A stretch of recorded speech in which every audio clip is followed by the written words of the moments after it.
Returning for its 11th year, the Niagara Falls Night of Art is taking us back to the 90s as artists return to the Niagara Falls Museum.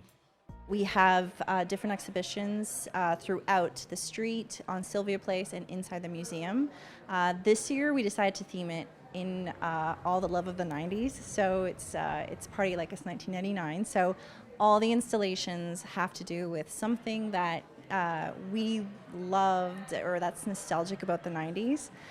So you'll be able to see literally like a giant Furby installation on the street that you can walk into and touch and feel, and it's just very cool. I think everyone can look back at the 90s and love something about it, whether that's your favorite movies, whether that's music or art or fashion. There is something about the 90s. And you look now when you go into stores, it's all come back. So I think it was the perfect time to sort of catch people that have grown up in the 90s and then people who now, with the new people coming up, kind of are appreciating the 90s in a way. So I thought, I have to capture this. So that's why I went with the theme. The Night of Art got its start in 2012 and continues to showcase and support local artists. We do have a really large artist community in the city of Niagara Falls, in the Niagara region. We have amazing artists, and this was a way for us to give back to them and give them a chance to create something and to showcase it to our community, and to have people come and appreciate their artwork and maybe get discovered. Who knows? The Night of Art continues to grow with more plans to make it bigger and better each year.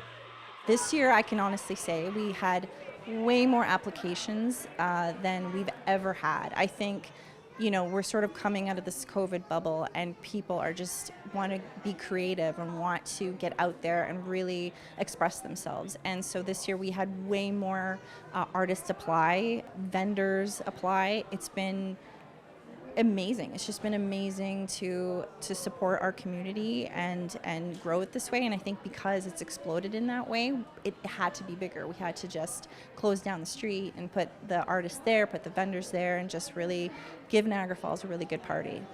One of the many highlights of the evening was the unveiling of a new mural. I feel like this area in particular needed a little bit of decoration, a little bit of life. The wall was very blank before, and I really wanted to add some color to the area. And I also wanted to add some history and culture and mix it up a little bit. Now we have the museum, which is right next door. If you look through the windows of the museum, you would see this wall.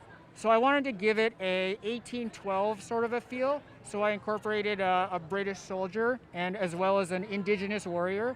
And those two elements kind of blended with the nature. I thought that was a good idea to do just for the area, and this was the outcome. There aren't many outlets for artists or funding for artists to be able to do these things, and I think we're very proud that we've been able to provide that outlet for artists to be able to give them funding, because we do fund the artists that apply for these installations. We do give them money for that, and I think if you're a working artist and you're really trying to make it, and you're trying to get recognition out there, it's important to support that. Next year, we're going to have the Exchange open. So that's for those who don't know, it's a huge cultural center that's opening behind the museum space now.